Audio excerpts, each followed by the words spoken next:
Hello everyone, আজকে আমি দুটো বেস দেখাচ্ছি প্রথমেই। তো এই দুটো বেসের মধ্যে একটু ডিফারেন্স আছে, অনেকটাই আছে, একটু না। তো আমি ছোট্ট একটা টিপ শেয়ার করব যারাই হোম বেকার আছো বা বেকিংয়ের প্রফেশনের সাথে যুক্ত আছো, ঠিক আছে। এই যে এই বেসটা দেখো কত সুন্দর, বাউন্স ব্যাক, ব্যাক হচ্ছে, দেখো আমি দাবাচ্ছি যত এটা উপরের দিকে চলে আসছে, হ্যাঁ, স্লাইস করার পরেও, কিন্তু স্লাইস করার পরেও। আর এত সুন্দর জালি জালি, দেখো এই কেকটা যে খেতে টেস্ট হবে বলার মতো না। এটা অনেকটাই ডার্ক, বাকি আমি বুঝতে পারছি না আমার ফোনে এতটা ডার্ক দেখাচ্ছে না কেন। ঠিক আছে, ফোনে ডার্ক দেখাচ্ছে না, বাকি এটা অনেক ডার্ক কালার আছে। আর এই যে একটা আছে, এটা দেখো কেমন আটার দলার মতন, দেখবে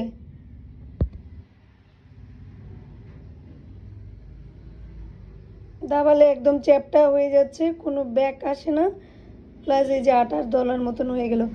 এই বেসটা কিন্তু খেতে কিন্তু ভালো লাগবে না, হ্যাঁ, এই বেসটা খেতে একদমই ভালো লাগবে না, এটার কেক কিন্তু ভালো হবে না। এবার ডিফারেন্সটা কোথায় আমি বলি, যদি তোমরা কেক প্রিমিক্স দিয়ে বানিয়ে থাকো, যারাই প্রিমিক্স দিয়ে বানাও, তো অনেক সময় কি হয়, যারা চকলেট প্রিমিক্স, ভ্যানিলা প্রিমিক্স এইভাবে ইউজ করে তাদের তো জানি না আমি কি হয়, কারণ আজ অব্দি আমি চকলেট প্রিমিক্স ইউজ করেছি, ট্রাই করিনি এমন না, ট্রাই করেছি, বাট আমি স্যাটিসফাইড একদমই ছিলাম না ওই প্রিমিক্সের সাথে। চকলেট প্রিমিক্সের সাথে আমার কাছে মনে হতো একটা আর্টিফিশিয়াল স্মেল আসছে বা আর্টিফিশিয়াল একটা টেস্ট। তো যার জন্য আমি কোনোদিনও আর তারপর থেকে ইউজ করিনি, একটাই জাস্ট প্যাকেট এনে ট্রাই করেছিলাম, কারণ আমি এক্সপেরিমেন্ট করতে খুবই ভালোবাসি। আমি এই কাজটাকেই এত ভালোবাসি, আমার কাজটাকে এত ভালোবাসি, সো আমি এগুলো ট্রাই করতেই থাকি। আমি নতুন নতুন জিনিস আসে আমি ট্রাই করি। তো এই যে এক্সপেরিমেন্টের যে কাজ, এটা কিন্তু এখনও জারি আছে। আর আজকে আমি একটা নতুন এক্সপেরিমেন্ট করলাম, সেটা আমি তোমাদের সাথে শেয়ার করব, যার জন্য আমি এই ভিডিওটা বানাচ্ছি। ফোনে একদম স্টোরেজ থাকে না, ভিডিও বানাতে পারি না, খুবই সমস্যা হচ্ছে। তো এই যে ডিফারেন্সটা, এটা হলো কোকো পাউডারের কারণে। কোকো পাউডার যদি ভালো না হয়, ভালো কোয়ালিটির কোকো পাউডার যদি না হয়, সেটা তুমি আটা ময়দা দিয়ে মিক্স করে বানাও, চাहे প্রিমিক্সের সাথে, যেমন ভ্যানিলা প্রিমিক্সের সাথে অনেকেই চকলেট, আমার মতন অনেকেই চকলেট কোকো পাউডার ইউজ করে চকলেট কেকটা তৈরি করে। তো এইরকম যদি করে থাকো কেউ কেউ আমার মতন যদি করে থাকো মাঝে মধ্যে, যে এগলেস কেক হয়, আমি ওগুলোতে এইভাবেই ইউজ করি, কারণ এগলেস কেক একটু কমই ভালো হওয়ার চান্স থাকে হোমমেড, তো সেই জন্য আমি এইভাবে করি।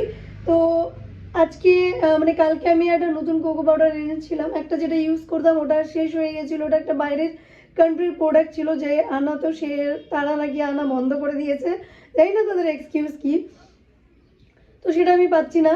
তো ডিফারেন্ট ডিফারেন্ট কোকো পাউডার আমি ট্রাই করে যাচ্ছি কন্টিনিউ, বাট একটাতেও আমার মন বসছে না। তো রিসেন্ট ওই একটা গুডরিচ বলে আছে, ওটা ইউজ করলাম, ওটা বেশ ভালোই চলছিল। তারপরে আবার হঠাৎ করে একটা লাইট কালারের দিচ্ছিল আমাকে, যেটা একেবারেই বাজে। এই যে যে বাজে বেসটা দেখালাম, ঠিক সেম এরকমই হচ্ছিল, বাট একদম বাজে, আমার একদম পোষায়নি। তো কালকে আরেকটা আমি নতুন কোকো পাউডার চেঞ্জ করে গিয়ে নিয়ে আসি, যেটা আরও থার্ড ক্লাস, যেটা এখন দেখালাম বাজে একটা বেস, ওটা আরও ফালতু কোকো পাউডারের কোয়ালিটি নিয়ে আমি কিছুদিন পরে একদম ভালো করে একটা ভিডিও ছাড়বো, কারণ বাইরের থেকেই এবার আনাচ্ছি একটা কোকো পাউডার। ওটা আসার পরে আশা করি ওটা আমার সেম কোকো পাউডার মিলে যাবে, যেটা আমার বেস্ট ভার্জন ছিল চকলেট কেকের। সেটা যদি হয়ে যায় তো ডেফিনেটলি আমি তো ভিডিও বানাবো তোমাদের জন্য, আর ডিটেলসে তখন আলোচনা করব। এবার মুদ্রা কথাতে আসি, সেটা হলো কোকো পাউডার আমি কালকে এনেছিলাম, ওটা ভালো হয়নি। ফের আমি একটা বেকারস বিলের কোকো পাউডার ইউজ করি, যেটা আগেও করেছিলাম, ওটা আমার পছন্দ হয়নি, একদমই পছন্দ হয়নি। বাট আমি আজকে কি করলাম, বেকারস বিলের প্রোডাক্টটাকে ইউজ করে, কোকো পাউডারটাকে ইউজ করে ওটার মধ্যে একটু আমি বেকিং সোডা অ্যাড করে দিই, premix plus cocoa powder plus একটু বেকিং সোডা।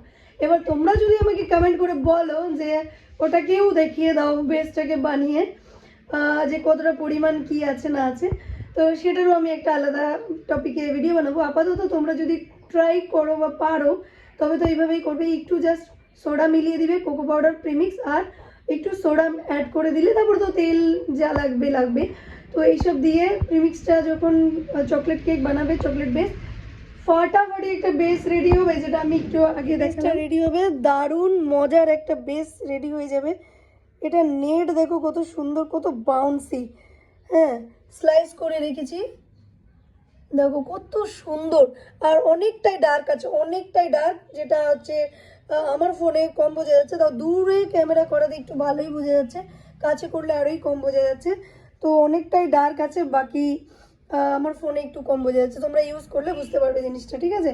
তো এই কেকটা এখন আমি হচ্ছে রেডি করব আর কাস্টমারকে দিব।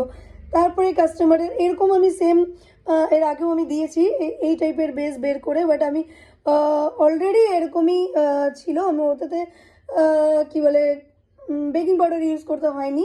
বিনা বেকিং পাউডারে অত সুন্দর একটা বেস রেডি হয়ে গেছিলো, কাস্টমার খেয়ে তো দারুণ তারিফ করেছিল। এবার এটার পালা, দেখা যাক কী হয়, আজকেই আমি জেনে যাব। আর এটা রিভিউটাও আমি অ্যাড করে দিব ভিডিও, মানে যদি মানে পাই তবে, অনেকে দেয় না, অনেকে দেয়, তো পেলেই আমি অ্যাড করে দেবো, ঠিক আছে?